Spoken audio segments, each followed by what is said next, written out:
points about him. She said, without a blink of her eye, "Why don't you just tell the stories and forget the rest?" So I've taken that particular piece of advice with me from that day forward and have found that there is something redeeming, not only for me, but for others of you who will share in this space, and for the people whose hearts, minds, and spirits we are calling into our midst today, who are found in very remote places. So, 3 stories. The first story has a small title. And the title is How 6 Women Stopped a War. How 6 Women Stopped a War. And it goes to a place that not many of us know about, which is in northeastern Kenya, on the border of Kenya and Somalia, in an area that's known as the Wajir district. And Wajir borders with Somalia, an area that is heavily hit by what has been decades of violence. Most of that part of Kenya is made up of Somali subclans. And when the demise of Somalia came in the late 1980s and early 1990s, when Somalia imploded on itself following the dictatorship of Siad Barre and fell into severe subclan fighting, Wajir district was affected not only by the flow of people fleeing the fighting in various parts of Somalia, but also by the flow of weapons that began to cross those fluid borders. Wajir in Kenya is one of the most rural and marginalized areas of the country. The story starts from the eyes of a very dear friend of mine, whose name is Decca Ibrahim. If Decca was here tonight, she would mesmerize you with her telling of these stories.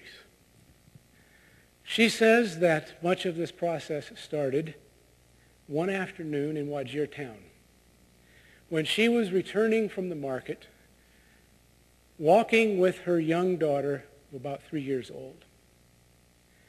Suddenly, in the midst of Wajir town, fighting broke out between 2 subclans, youth who were heavily armed, and began to contend for the area around the market. She found herself in a street with bullets crisscrossing in every which direction. She grabbed her daughter and she ran for home.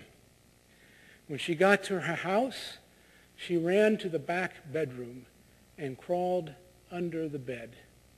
And there for hours, she lay holding her daughter while bullets literally broke the glass, bursted parts of the wall of the house where she lived.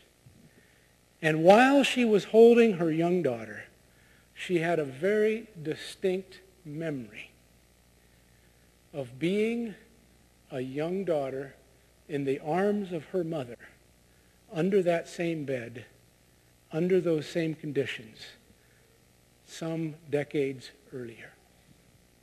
And while she was laying there, she said to herself, "This has got to stop." The following day, she found 4 or 5 other women. 4 of them had been returning from a wedding and had got caught in the same crisscross of fire. One of them had been injured. They gathered and began to sit down to say basically one thing. If you should ever be interested in this particular story, there's a little video that's been produced where you actually see the faces of these women sitting together in Wajir town. And what you see are women who come from this Islamic tradition, heavily veiled, sitting in a circle.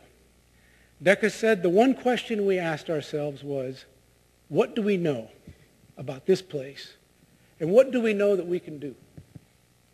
And they began a very systematic exploration of what things they might do.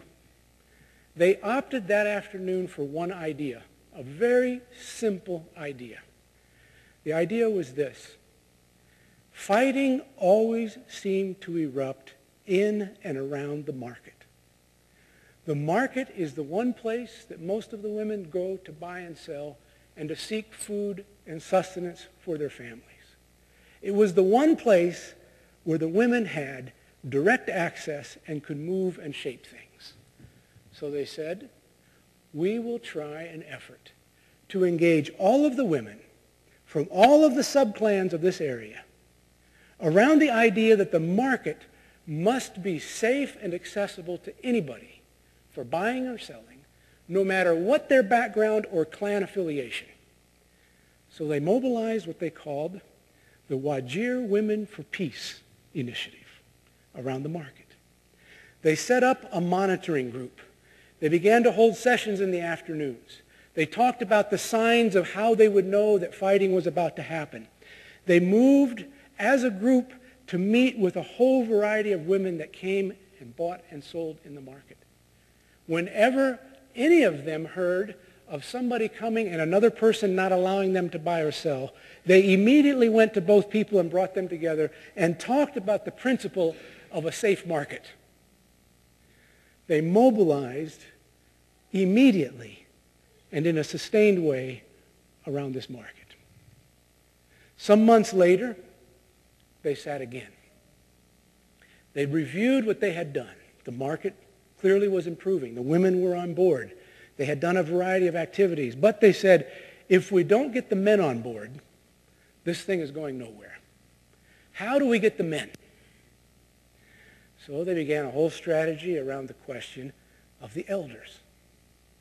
All of the women there represented different subclans. Who were the key elders? Who were the key groups? How would you know to get to whom? And they planned a meeting by which they convened a group of about 30 elders from the 5 subclans in that area. Now, this is no easy task in a highly patriarchal society. It required a lot of delicate negotiation. But interestingly, of course, in the Somali context, women are in a very different position than men. Think of it for just a moment. When subclan fighting happens, it happens in a context where the women experience the fighting and the war differently than the men. Marriages happen across the clans. So for a woman, when fighting emerges between 2 subclans, more often than not, it is her father and her brothers fighting her husband and her sons. This is experienced very differently than the men. But it also means that the forerunner diplomats, the informal diplomats that begin almost any peace negotiation in a context where subclan fighting has happened, are women who are able to travel from their clan of marriage to their clan of birth. This is what they mobilized. They began to use every point of access they had to bring together the 30 most important elders in the area. And they asked one elderly man from the smallest of the 5 groups, who was particularly well known for his oral capacities, to open the meeting, while they, the women, simply sat at the outskirts and watched. This elderly man began with what Decca called an extraordinary speech that had everyone somewhere between embarrassment and tears by the time he had finished. His opening questions that never stopped were simply these. What are we doing in this place? Our children are starving in the streets. Our women are afraid and are being raped when they come home in the afternoons. And who is responsible for this? Look at you, you 30 people here gathered. The most important of all of our people. You are responsible for this. We are responsible for this. And what are we going to do about it? And he was relentless. Until by the end of that meeting, there was such a sense of consensus that emerged that these 30 elders formed what they called the Wajir Elders for Peace group. And they outlined a strategy by which they would conjointly, meaning in small groups of 3 or 4 connected across the subclans, would move with whatever speed they could to wherever the signs of fighting were happening. If there was cattle rustling where one group stole cattle from another, they moved that afternoon immediately to where the cattle were, bringing together both groups and settling the conflict as quickly as they could. They flushed up those responsible